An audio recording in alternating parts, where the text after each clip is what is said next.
Welcome, everybody, once again for Volume 9 of the Disney Compendium, the 1947 Disney package feature, Fun and Fancy Free. I, as usual, am your host, JJ, and on the other end of the line over there is my good friend, Nick. Nick, how you feeling over there? I'm doing good. Got a little bit of a Thanksgiving hangover, but doing Hey, nice. yeah, that's the best. At least if you're gonna have a hangover, that's the best kind. No, yeah, it's just food hangover. Yeah, you're just tired because you just put so much carbohydrates into your body. Precisely. But yeah, this is boy, this movie, huh? Hey, It is. it can change of pace. We liked it. Yes, finally, a breath of fresh air, fun and fancy free. Uh, in September 27th, 1947 is when this came out. And it is the fourth of the package features that they were doing in the 40s. And thankfully, it's only two segments, really, this time. It's a package in the sense that there's just more than one, but it's just in the loosest sense. Yeah. It's just a bunch of unfinished movies that they just smashed together to put it out in theaters and film some and create some other other bumpers to try to add some sort of cohesion to the two, because they could not be any more different from one another in terms of what the movies are. No, nothing had nothing in common. Like it, yes. At one point, it takes a dramatic difference. Yeah. So I guess we could just jump right into it and talk about the movie, because there's not you can't really jump ahead too much without just skipping the movie part. So, out the gate, you get the first feature is Bongo. It's about a bear, a circus bear that gets out. Yes. I guess we should say before that, you're introduced to the story. It's Jiminy Cricket. Yeah, and it was actually the voice of. They actually got the same guy back for Jiminy Cricket. Yeah. He's just invading somebody's house at first. Yes, I mean, yeah, that's it. I mean, he's invading somebody's house in both segments and rummaging through stuff. Yeah. But I mean, that's how you meet Jiminy Cricket in the first place, because he's breaking into Geppetto's home to stay the night. So that's just his thing. That's just what he does. He's a hobo that's so small that he can just sneak on in and stay in your home, and you'll never know it. Yeah, he's a squatter. He's just gonna, So, this one is. They were all in on Dinah Shore during this era. It's like back-to-back Dinah Shores. Yeah, just Dinah Shore, just everywhere. So there's not any, like, within the short itself, none of the characters talk. No, it's all narration. It's all narration from Dinah Shore singing the thing, and a bunch of just sort of like silent era movie slapstick gags and just body language and stuff. So, well, you hear growling. So there's the animals make animal noises or animal-like noises from the voice actors, but yeah, no real dialogue. No. Yeah, and it's about a little circus bear that is just absolutely abused. He does everything at the circus. He's an acrobat. He sells popcorn. Yeah, he sells elephants. Yeah, and and then when the lights are off and nobody's around, they just immediately chain him up and throw him into his room and on to the next. I do like the little bit of animation when the circus tent just like deflates and gets sucked right into the train. Yeah. It's Yeah, it's like it kind of sums up the whole like, we're just moving to the next town. yeah, yeah. During a time where where circuses were just like the thing, like or where circuses were a thing. yeah, yeah, yeah. But yeah, it's just a nice little story. And you watch him gets himself freed. He finds himself into the woods, and the fact that he's not really capable of existing in the woods. Yeah, it's his whole. He has. It's like, I'm finally in nature, and I don't He know can't. how to do. I don't know how to bear. Yeah, I don't. Yeah, no idea how to bear. Yeah, he can't growl. He can't climb a tree. Even like by the end of the movie, he still still can't really climb a tree.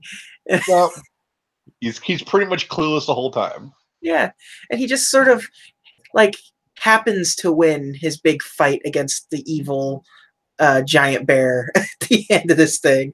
So With the unicycle. yeah, yes, with the help of his circus unicycle, never like sheds his costume, which is good since it's the Nope. hat that saved him. But Exactly. Yes, the hat kept him from going over that waterfall. yeah, and it's the main beat of the story is he just finds a girl bear that he loves, falls in love with, and they and then it's just bad series of unfortunate events take place that stop them from really interacting too much to expand upon their love.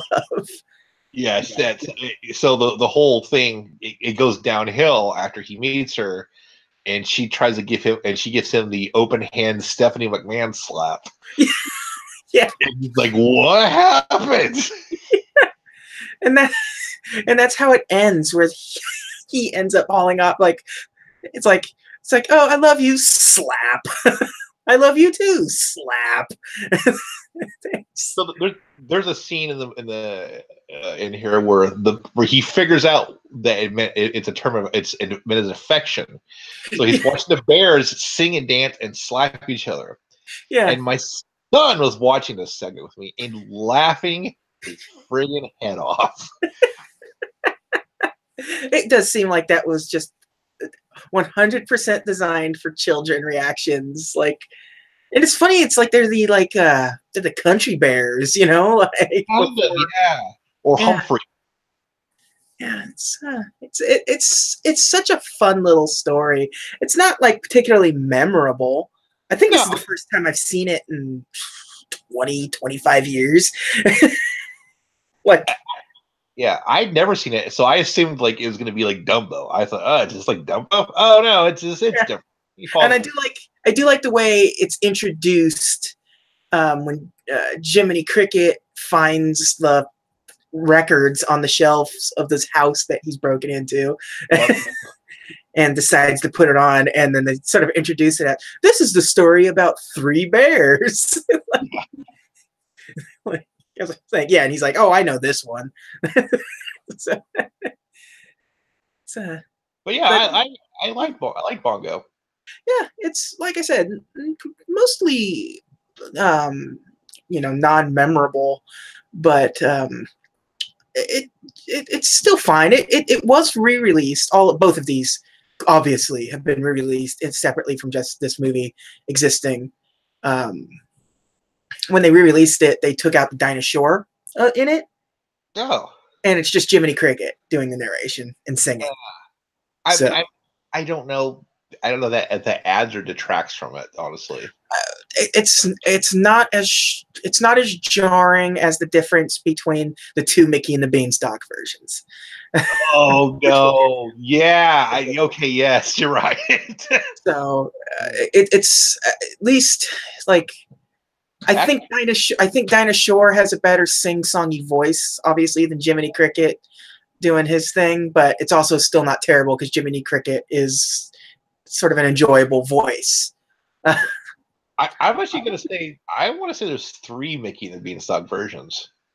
Yeah, I think there was one that they did on um, the 50s show. Because there's the one we saw in this one. There's the Ludwig von Drake one, and Yeah, then Sterling Holloway did one. probably. Yeah, I that's don't what. remember. I don't remember the Sterling Holloway one. Um, I remember seeing it on Wonderful World of Disney. Ah, Yeah, um, but I yeah. I guess let's just get right into um, Mickey and the Beanstalk. Then we'll just well, are we well, gonna get Mickey and the Beanstalk or right before Mickey and the Beanstalk? yeah. Okay, first, so Jiminy Cricket finds a party invitation in the house that he's in. Surprise! He broke into a little girl's bedroom. He broke into a little girl's bedroom and uh, is reading a little girl's mail and Yep. finds out that there's a birthday party. The little girl is Luana Patton, who at the time, at around this time, was also in a pretty big other Disney movies. She was in Song of the South and So Dear to My Heart. Yeah. Which were her like, so she was big Disney actress at the time anyways. And so we find ourselves at this birthday party with Edgar Bergen and Luana Patton. And Edward Bergen, for the people that don't know and have never seen this version, is a ventriloquist. So, and they double down on all this. Like when you meet him, he's doing the little painted some eyes onto his hand and doing a ventriloquist thing with the two, with a few ventriloquist dummies also there. Charlie McCarthy. Yeah. And then I forget the other one's name.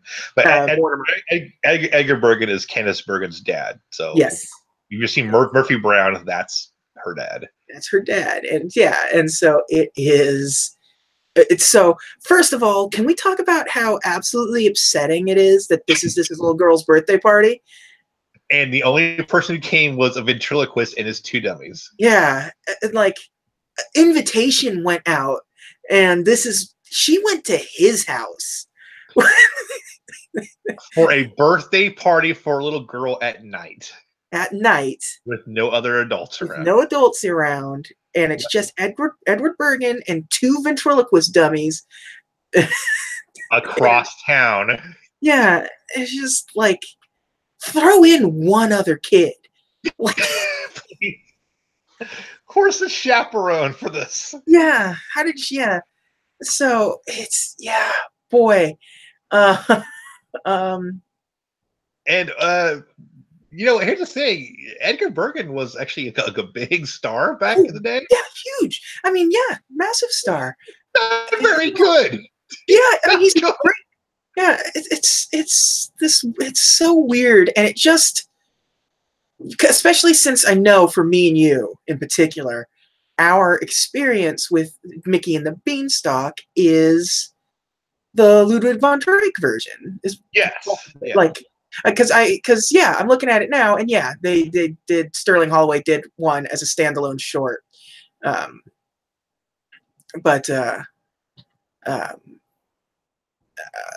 in the 50s, and but yeah, no, the one that we would have watched would have been the Ludwig von Drake one, and it uses almost the same script, like. Yeah. It has him and the little cricket guy. Yeah, Herman or something like that. Yeah, it is Herman. Herman, I could smash you. Yeah, and it's mostly the same script between, like, you just sort of you combine the two ventriloquist dummies and Luana Patton into just one character into the cricket. Yeah. But Ludwig von Drake's dialogue is pretty much 90% the same as Edgar Bergen's dialogue. Yeah.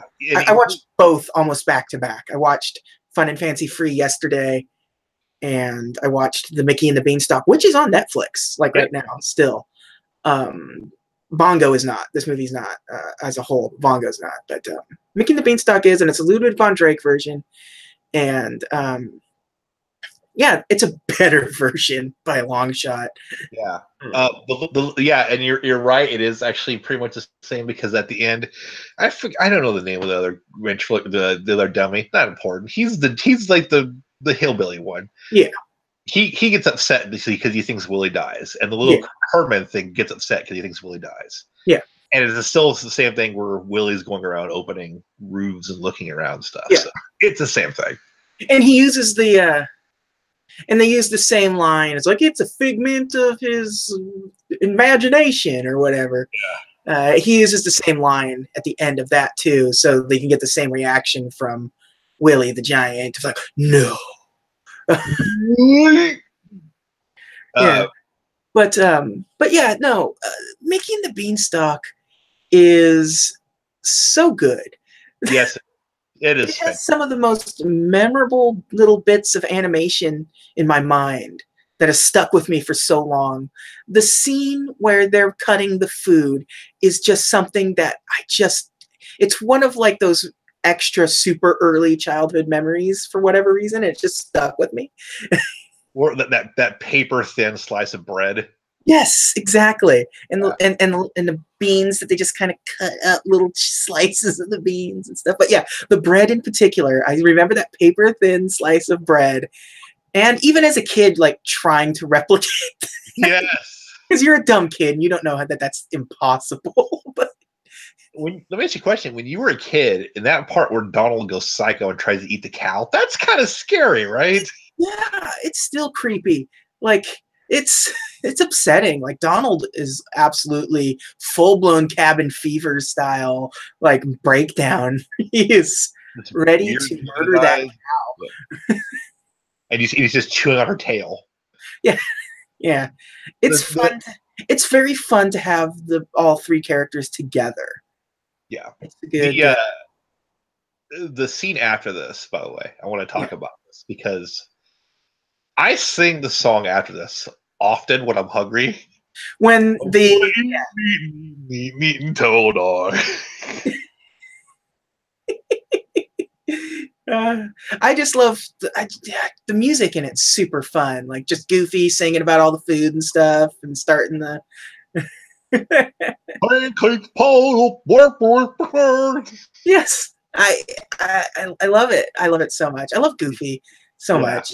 Uh, and Donald's always great. And this was Donald, just peak Donald. Yeah. And this is peak Mickey Mouse as to what Mickey Mouse had become. Because like he's he's the hero, but he doesn't like have any personality other than just being a hero. Like he doesn't really make any jokes. He doesn't have any sort of like strife. He's just overly optimistic, and it's weird. I mean, he does have a part in here where he tried to convince Willie to turn to a fly. Yeah, So he yeah, can murder him, but yeah, that's pretty much it as far yeah. 20, 30. Oh, what do I find? This was Walt Disney's last performance as Mickey Mouse. Oh, was it? Yep, yep, Oh. yep. They replace him after this because I mean the official story is that he was just getting too busy. But also he was a smoker and it was getting increasingly more difficult as he was getting older to do the Mickey Mouse voice. He had the Axl Rose thing where it's like, yeah, by this point, this is, what did I say, 47? Yeah. He'd almost been doing Mickey Mouse for 20 years by this point.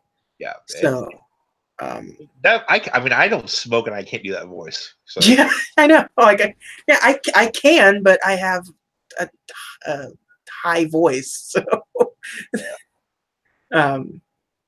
so they also put this set on, or this short on the Mickey Mouse in color Disney Treasures set, which is nice. Who is the voice of the harp? Was that Dinah Shore as well? Let's look it up, shall we? If they even say. The singing harp is Anita Gordon, which is there's not a whole lot to her on the internet. So Is she like Carmen Miranda's sister? Like she Yeah, was in this thing. yeah. Well, let's just go to her IMDb page, and okay, yeah. So Disney stuff, Yeah. Mickey and the Beanstalk, Fun and Fancy Free. Let's Paint Your Way. Oh, oh, okay. So she did like in the music department for Paint Your Wagon and stuff like that. So yeah, just musical talent that they used to play the singing harp. She did a pretty good job. Like, Yeah. Well, I mean, like the song she sings when she's trying to put Willie to sleep, it gets stuck in my head. Sometimes I'll be like, "In this front left pocket, you'll find the key." Just randomly, just randomly. but and the guy that is Willie plays the giant. He had other Disney stuff. He was Sneezy in Yep. the Snow White and the Seven Dwarfs. With Um, also Willie in Mickey's Christmas Carol. yeah, Okay.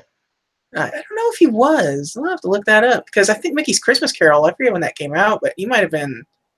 Early to mid '80s. Yeah, I think he might have been not with us by then. Okay. Yeah, he died in '71, so Okay. definitely wasn't him. But the guy who did it in the Mickey's Christmas Carol does a really good job at just replacing that voice. You can't even tell. Yeah. But yeah, there's not. I mean, it's so funny to see this movie because it's Jack and the Beanstalk just at like its core elements, but like none of it is the same at the same time. No. Like the magic giant that can shapeshift and turn invisible and fly around. Yeah. And Fee Fi Fo Fum is like his magical, like Harry Potter style His incantation chant or whatever. incantation to give him his powers. Yeah. I actually also really like the part where I love how they're dead asleep and this beanstalk's going up in the middle of the night, and they're oblivious that they're just Yeah. free falling into the abyss. Yeah, it's a good gag. Yeah. I was like, I want a giant leaf. Yeah. But it's so fun. It's just such a fun little tale. Although, and we'll get to it in a little bit, but like in a second. But it's funny that they do not show where he got the beans. He just leaves and he comes back with beans. That's because it's so. We'll get to some of the we'll get to some of the like stuff, the production side of this after we wrap up the story. But you know how Jack and the Beanstalk ends, except instead of getting the goose that laid the golden eggs or whatever, they're just trying to rescue the harp, the magic harp, to bring happiness back to Happy Valley, essentially. Yes. And so they do. They get away and they chop the beanstalk down, and the giant falls to his presumed death. I do like the gag of them just sawing down the beanstalk and just pulling Donald underneath the beanstalk. Yeah, just absolutely just smacking him against the side of the beanstalk until he goes underneath the cut. It's a good joke, but yeah, and then they all live happily ever after, and we cut back to the horrible, horrible real life world of Edgar Bergen. I like the parts where they have the puppet sitting there and he's not sitting there, so he's clearly just doing it from behind the couch, like with his hand in the couch. Yeah. You're like, "Oh, Charlie!" It's also very funny just to see when they're sitting there and you can tell that there's no puppeteer attending it at the time. Like you could just tell from time to time it's just sitting there kind of slouched a little bit or something. Here's what's most upsetting to me about Edgar Bergen in this scene. He's wearing a smoking jacket. Why are you wearing that? It's a child's birthday party, you creep. He's in character. I don't know what that character is, but it's an undesirable one at best. I mean, if he was smoking a pipe, that would have done it. I just like, yeah, if it were just make him her dad. Like, or make it in the daytime. I yeah, don't know why it's creepier that it's in the middle of the night. like they clearly just wanted it to be like this, uh, synergy situation. Yeah. And they're like, okay, we have an actress and the celebrity guest. This is great. Uh, but like, they don't like take into account how just it's like even in 1947, no parent would just let their kid wander over to, hey, the famous guy that lives down the street that has all the puppets. Yeah, you can go there. You can spend the night there. That's fine. Yeah, wear your nicest dress. Yeah, Totally fine. but yeah, so we end up getting the like the one puppet is sad because the giant died, and which, okay, Gold Willie. yeah. So, but then he says, "Oh no, the giant didn't die. It's all just a. It's not. He didn't say figment of your imagination, but I can't remember. Segmentation, I think he said.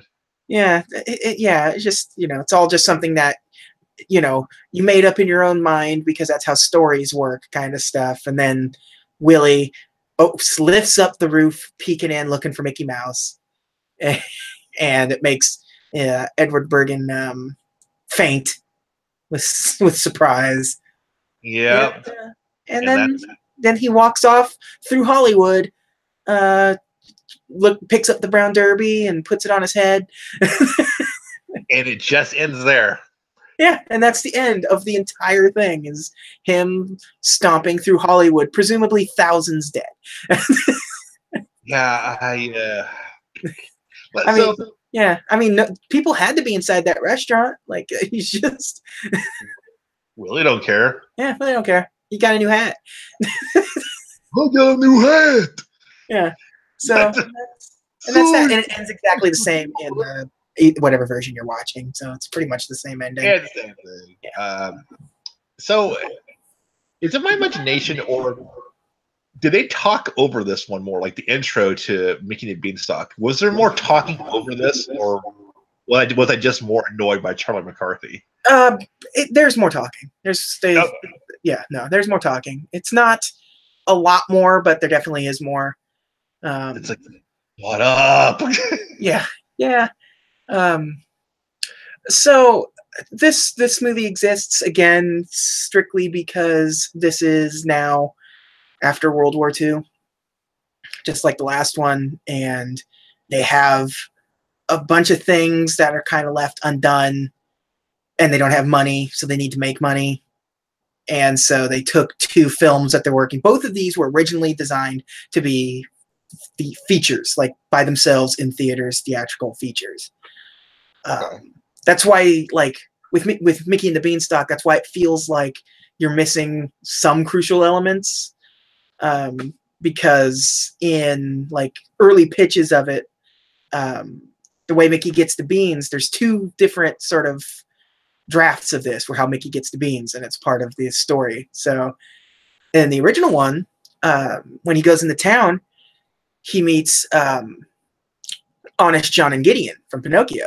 Oh. And so, they con him eventually into like, getting the beans for the cow and stuff, which that's a really fun, and that's the one I choose to believe is the canonical decision, because that really does play into both their characters and Mickey's character really well, just being, completely trustworthy and Honest John not being honest. So, yeah, can't ever a guy call himself honest anything. Yeah, he's probably not that. Yeah, it's like if you meet some guy named Tiny, he's not small. Yeah. But in another take on it was Minnie was the queen, and Mickey gives her the cow and she gives him the beans in exchange, making it seem more like they really were magic beans and it wasn't just some sort of con job. Like, He was actually genuinely trying to Yeah, help him out. Yeah. help him out. But yeah, but yeah, no, the Honest John Gideon one um, makes more sense in terms of how the real story plays out and everything.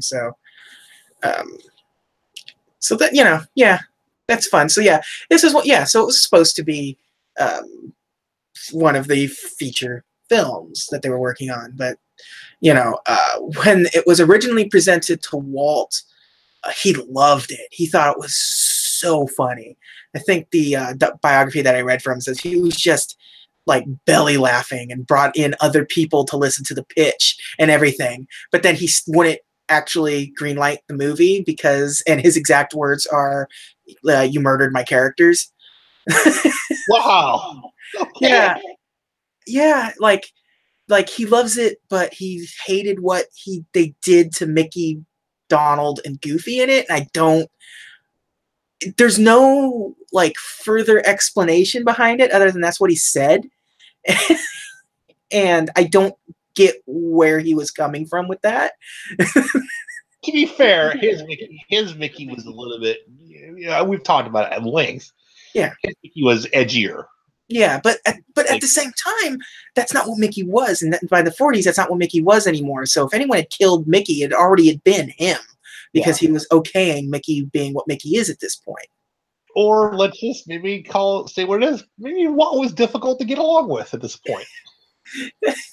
But eventually they were able to talk Walt into greenlighting it, especially when, we need some money, Walt. We need some money. So it went into production under the title of The Legend of Happy Valley. And this was one of those we need to reinvent Mickey Mouse sort of situations, which they tried to do a few times, like with the Sorcerer's Apprentice. It was like the original plan for that was like Mickey Mouse has lost favor over over like Donald and Goofy and some of the other characters that we have. So we need to do something big for Mickey. And so that was their goal going into it when they were pitching it to Walt and stuff. So it's a great little short, and I absolutely love it. That's why, because so eventually World War II, like they finished Dumbo, and after they finished Dumbo, they started working on Legend of Happy Valley immediately. And that's why there's a lot of similar character, like voice talents and stuff in some of these, because when it originally starts its production, it's during the early '40s, right after Dumbo and all that stuff. So, and RKO didn't believe in it at all. It actually kind of makes sense now, because if you look at Willie's eyes, his eyes are Dumbo's eyes. Yeah.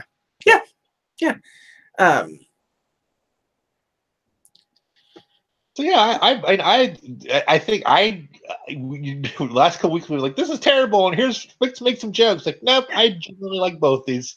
Yeah, I think this is one where we get some more back into sort of like the learning behind it sort of stuff, because there's stuff to talk about with this one, like how this one started off, and like by the time World War II broke out, they finished about like 50 minutes. There was like a 50-minute cut of the movie, which is pretty good considering I think it's about 35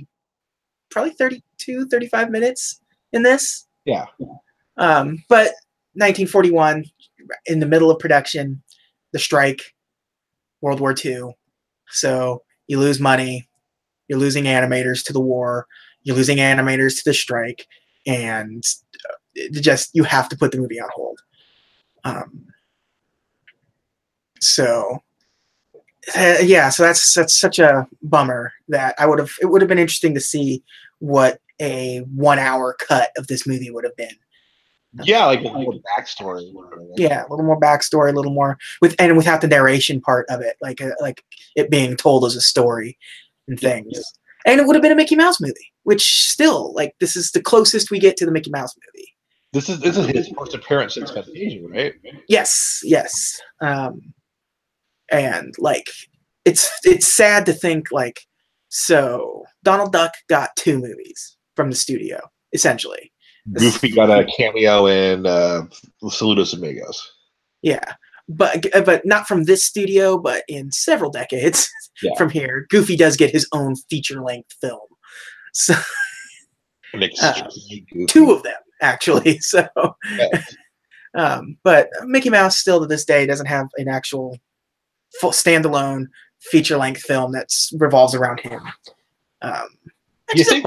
And at this point, it's never going to happen. This is like the studio pretty much has like their roadmap plotted out, and like if you weren't going to have one for the 90th anniversary of Mickey Mouse, then like 10 years from now, maybe there'll be a Mickey Mouse movie. Who knows?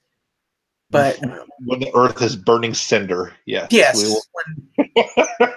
When we're Mickey Mouse, let's be honest, Mickey Mouse will probably still be one of the last things around. After we're all dead and dust, Mickey Mouse will still be shining bright upon this planet as you know, as we say goodbye. So, Mickey and the nuclear cockroaches. Yes, exactly. I want Marvel to do a comic book. It's just called Mickey Mouse: The End. Yeah, but it's just like the story of Hulk: The End with Mickey Mouse in it. Just superimpose Mickey Mouse over the Hulk in the. So Bongo is an adaptation. Another adaptation. I didn't know that. Like it just felt like it was, but I had no idea. Yeah. And it's a Sinclair Lewis story. Oh, okay. That was published in Cosmopolitan magazine in the 30s. What? Well, okay. What? Yeah. But 12 ways to get your unicycle turned on. Yeah. It was, and you mentioned it earlier that like you thought it was just going to be Dumbo. Yeah. You saw it, and that's sort of how it came to be. It was going to be a sequel to Dumbo, essentially. Like when it was first sort of being thrown around, it was like, this could be a sequel to Dumbo, and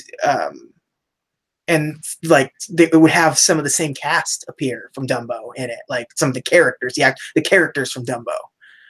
Would Dumbo still fall in love, or no? It wasn't going to be replace Bongo with Dumbo. It was just going to be like the Dumbo cinematic universe. It was just in the same. It's like because it's a circus movie and you can just have a lot of the same players show up. I'm just like I could already see the crows doing something.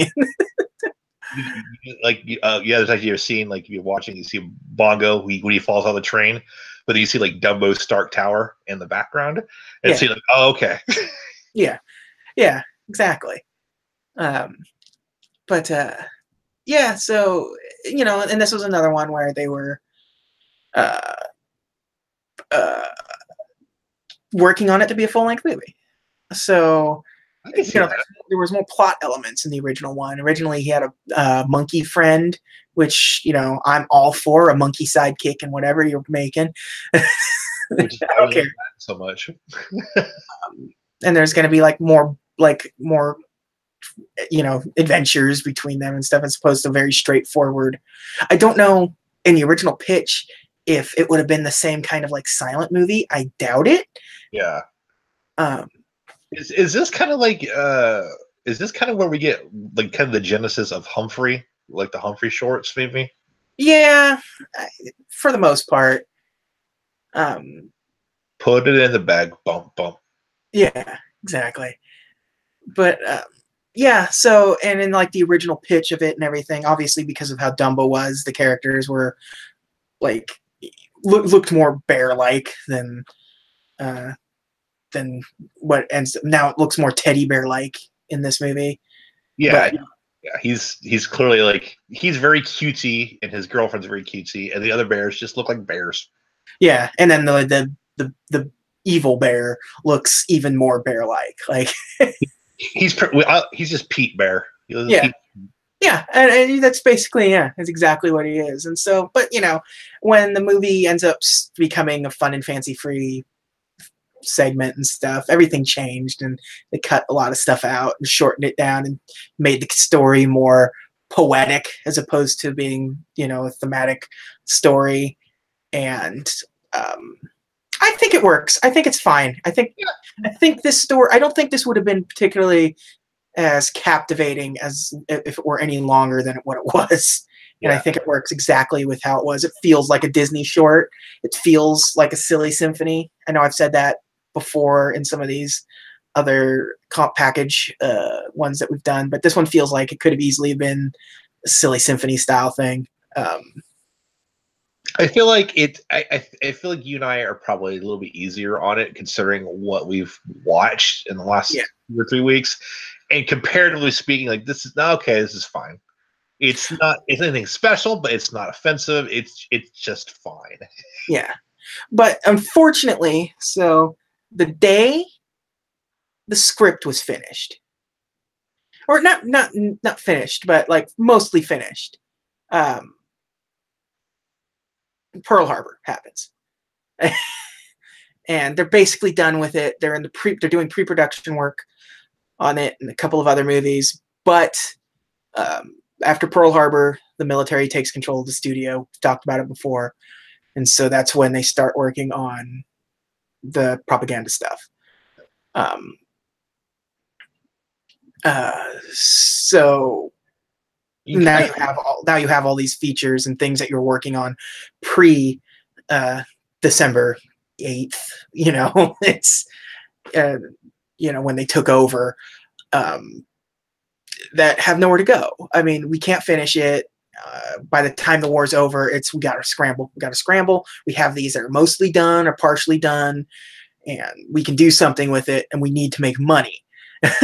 So, and they kind of padded it out with the in between live action segments. Yeah, and you kind of have to. Yeah. At the same time, but I mean, this movie made a lot of money, so it helped pay for Cinderella in the end. Oh, well, there you go. So, but originally, the original plan wasn't to pair it with Bongo, Mickey and the Beanstalk. It was going to be paired with Wind in the Willows. Oh. Which was also into it. And so, so it was, so you can see what happened. They're like, no, we're not, these two don't really work well together. It was called Two Fabulous Characters was the name of that movie that when they were combining those together. Two fabulous characters. Yeah. So eventually they just, no, we're going to put Mickey Mouse with the now retitled Mickey and the Beanstalk, because it was the Happy Valley movie. But yeah, eventually they take Wind in the Willows and put it with Ichabod and Mr. Toad.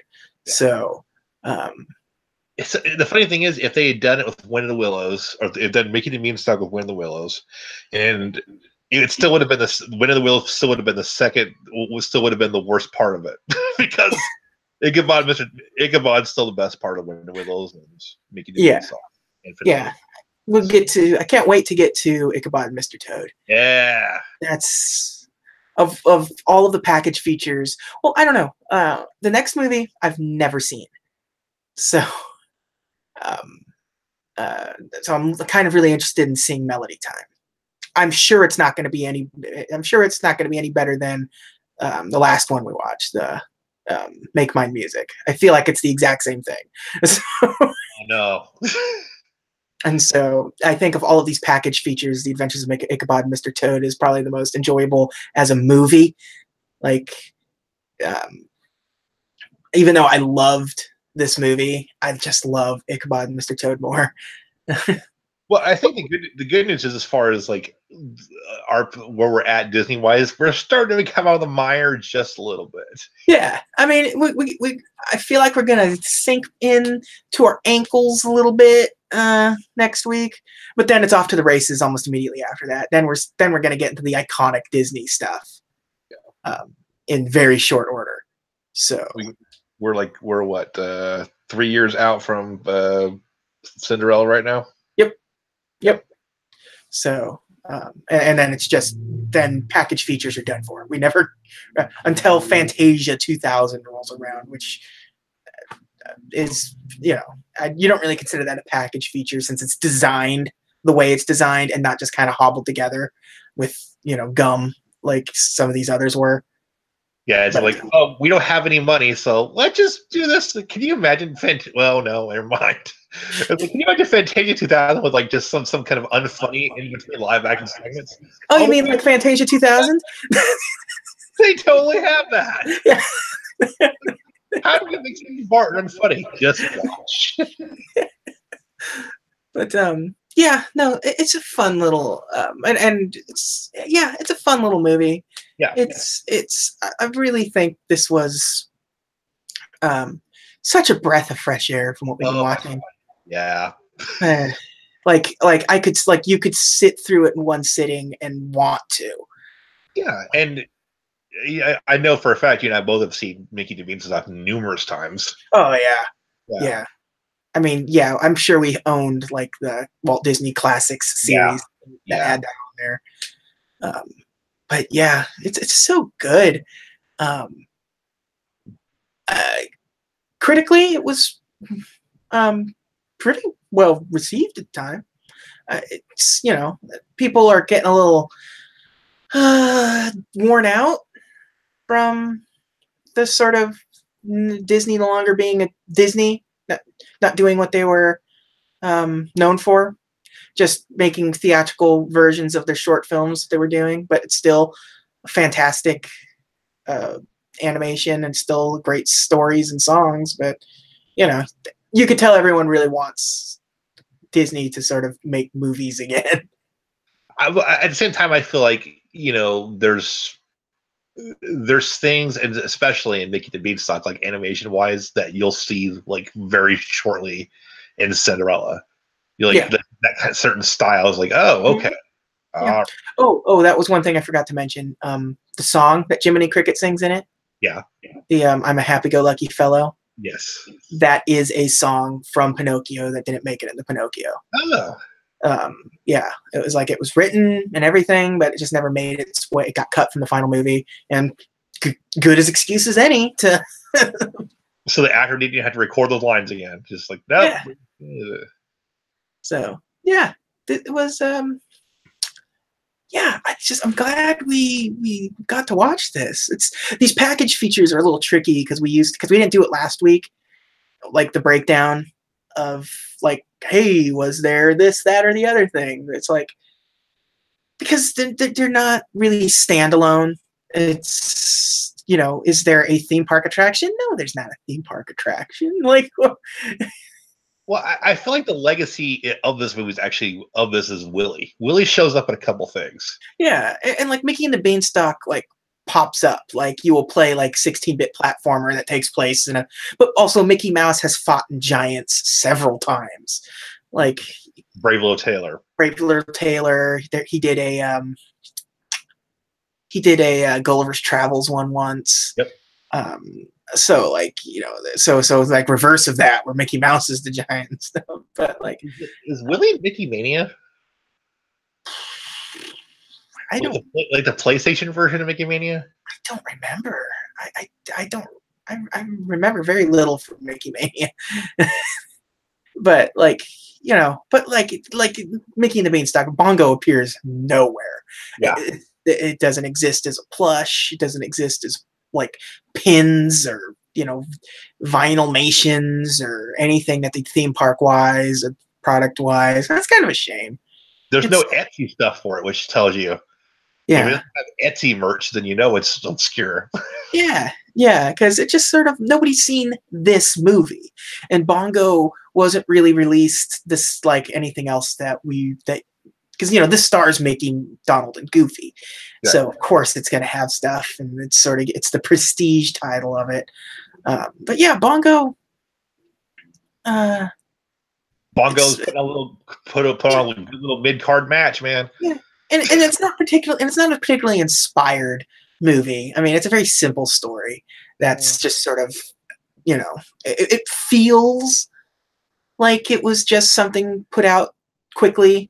But I'm not saying that necessarily is bad. It's just, there's not much meat on the bones, but it's still enjoyable. Yeah.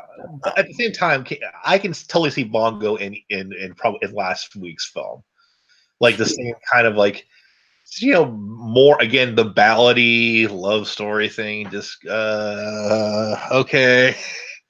Yeah. Yeah. I mean, and the movie doesn't really have music in it. It has, so there's not like a hit song or anything. No. It just has its soundtrack, like the orchestral pieces and stuff. Like there's not much to it. So there's no hit song, there's no theme park attractions, there's no merchandise. Yeah. The Bear song should be a song. It should. Should be. I want it remade by Yeah. Busta or Ludacris. It will be, oh man, live action Bongo movie. Yeah. Although, just like Lion King, live action put in quotes because it's still just animated. Yeah. Like, there's no human characters in Bongo. So, it's still a cartoon. It's all completely animated. It's a photorealistic remake of Bongo.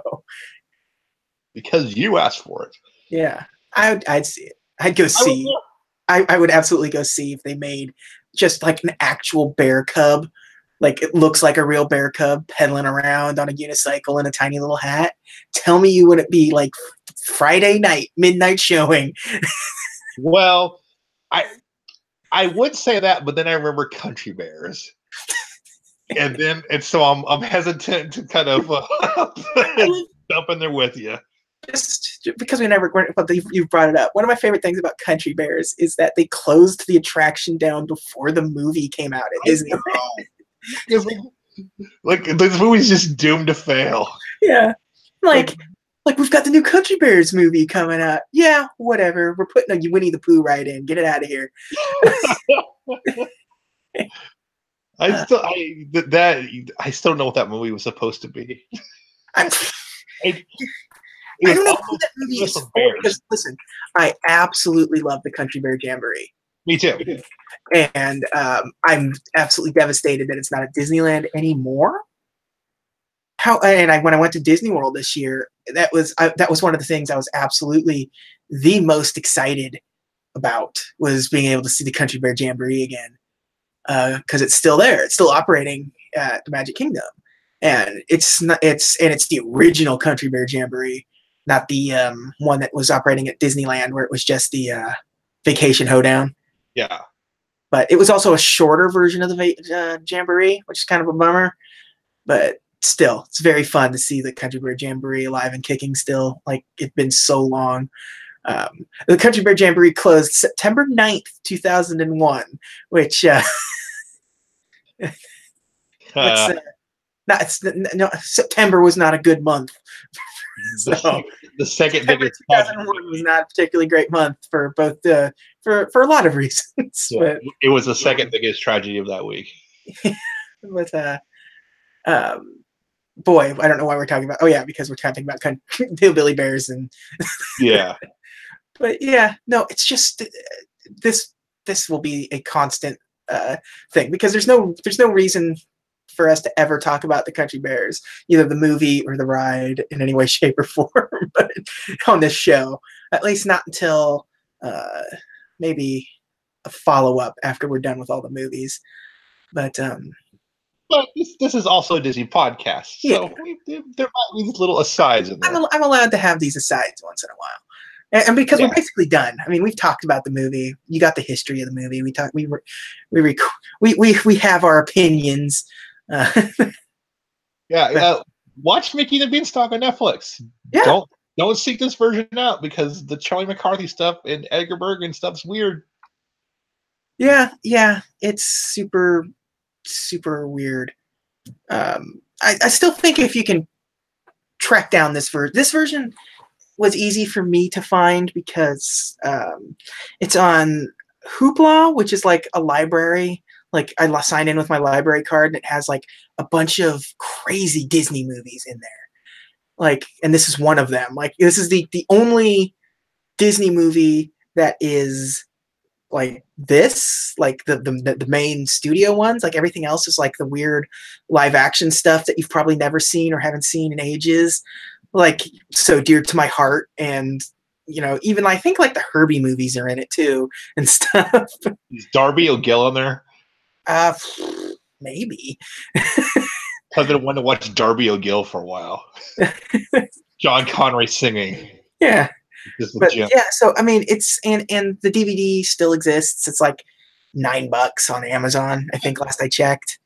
Um, but yeah, I think it's a great little movie. Yeah. Uh, My and kid liked it, so I think you should watch Bongo because I'm gonna go out on a limb and say I'm pretty certain you listening to this right now have not watched Bongo, and if you have, it's been since you were a wee lad or lass. But and chances are you didn't actively seek it out. yes, Yeah. and it's the only way to see it because I don't think this was released as in like a compilation stuff. Like Mickey and the Beanstalk got its own DVD release of like that's similar to the VHS tape. It's got like, and I think it's similar to the one that's on Netflix, where it's like Mickey and the Beanstalk, Brave Little Tailor, like a bunch of other Mickey Mouse shorts on it, um, with similar theming, like giants and fairy tales and stuff. Through the Mirror, I think, is another one that's on there. But like, yeah. but Bongo doesn't like. There's nowhere for this to fit other than the movie it originally came on, and we don't live in a time where shorts just air on TV or like YouTube's probably the best place, but they're not going to give up one of their movies on YouTube. So it seems to, I feel like the next release of Dumbo we get, this should be on there. that'd be fun. Just like a little short before Dumbo of just Bongo, a remastered version of Bongo is like cleaned up. You think about where it would fit. Yeah, it probably fit Dumbo the most. Yeah. But yeah, seek them both out.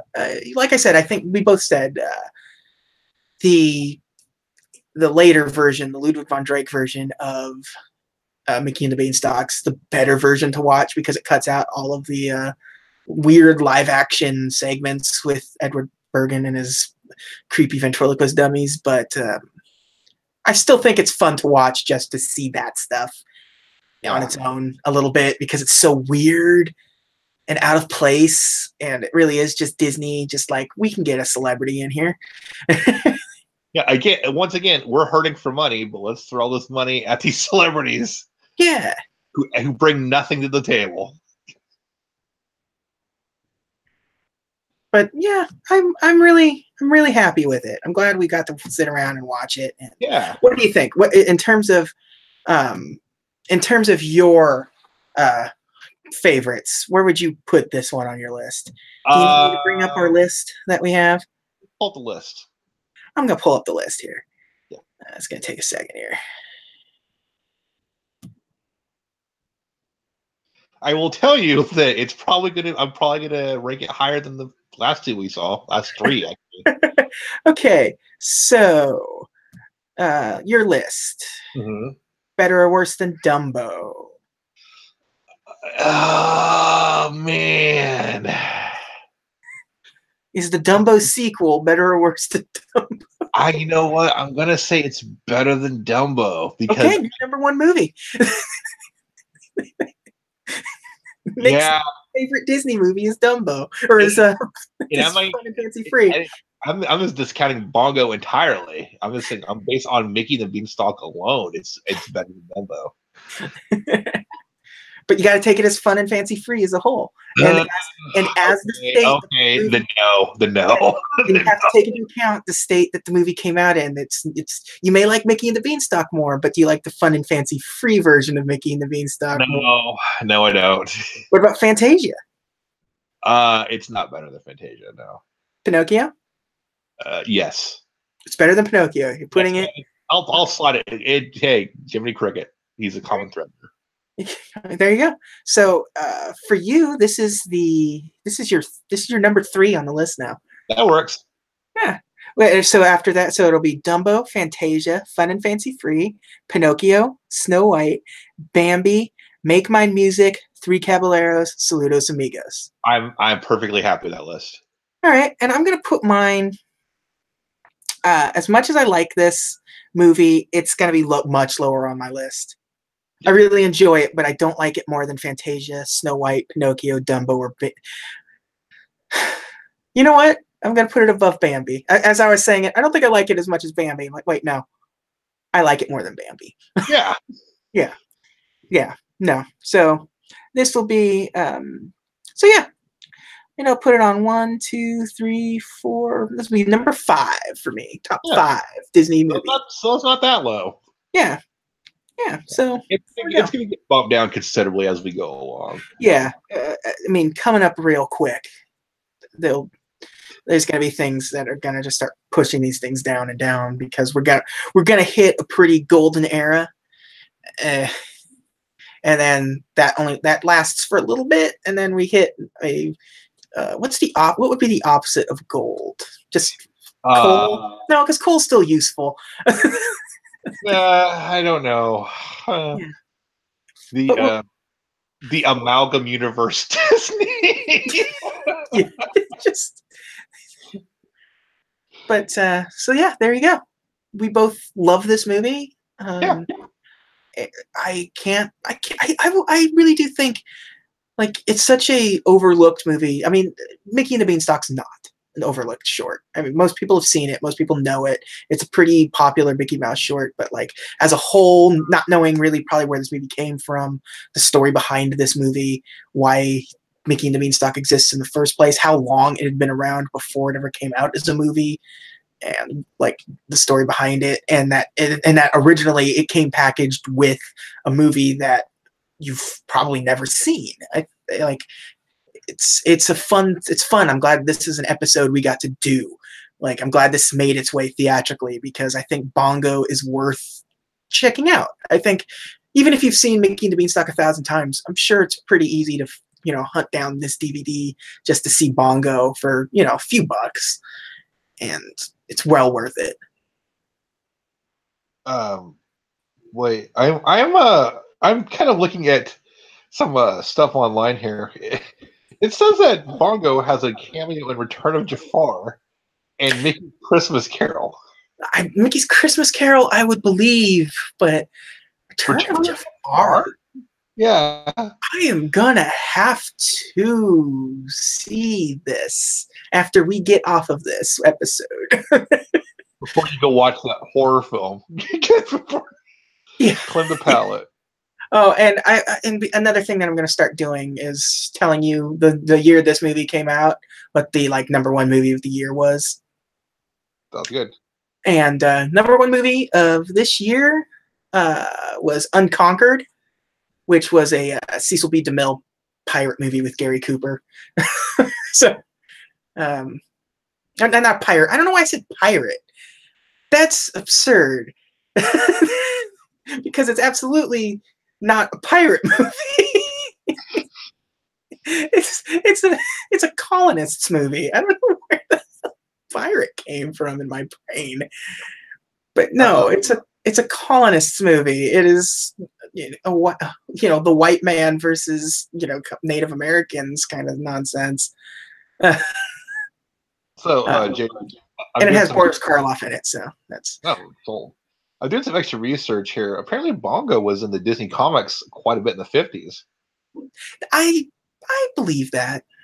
I never really dove too deeply into Disney comic strip stuff or the Golden Book or not the Golden Book. What was it? Gold Key?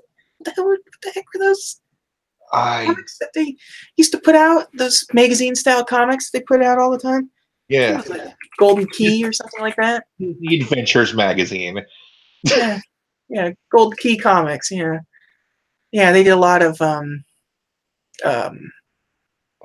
cross-branded stuff. They did all of the Disney comic stuff, and I think there's Star Trek and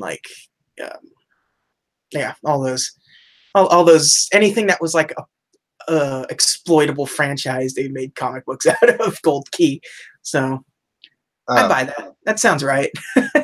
Hey, you want a little Bongo trivia here? Yes, absolutely. I'm always hungry for Bongo trivia. Bongo this is according to Disney Wikia, .com. So go check this out. Bongo was the last Disney character to be animated by Art Babbitt. Oh, that's sad. And in Zootopia, one of the images on the wall of Judy's room is a bear that seems to be wearing something similar to Bongo. And he also shows up in. Okay, he's in Mickey's Christmas Carol at Fezziwood's party. Okay. Yeah. Okay. You're Yeah, good for you, Bongo. yeah. Getting out there. Getting your Stan Lee cameo and some Bongo he's on that trampoline with his dumbbells waiting to get booked. Yeah. There we go. Exciting. Maybe one day we'll get Bongo 2, Bongo's Revenge, and we'll all be. It's a unicycle with spikes. Okay, we're just going to keep going and going. Every time I try to shut this down, we find something else to talk about. Yeah, it's fine. Yeah, it's fine. It's fine. We're fine. But you know what? I want to thank you all for coming and joining us one more time. We're about to hit the double-digit number of episodes next week. Episode 10, Volume 10, is I don't know why I was stuck with the volume stuff. It's going to make it real difficult once we get out of this season with numbering wise, but I'll figure it out. But next week will be Melody Time. Just another music-based compilation feature, just like Make Mine Music. But neither one of us have seen it. Neither one of us have seen it. You know what? I'm gonna go to the the internet where all answers live and see if we can get any Melody Time. If there's anything on it. Oh yeah, okay. We've definitely seen stuff from Melody Time. So let me see. Little Two. Oh yeah. Okay, yeah. I've seen Johnny Appleseed. So yeah. Okay, yeah. We've seen some. There's some stuff on this. We've definitely seen it in bits and parts. Probably not all of it, but enough of it. Can't wait to actually see it and see exactly how much like Melody Time it was, which I feel like it's going to be substantially, but we'll see. But until then, thanks again for joining us and have a magical day. Bye.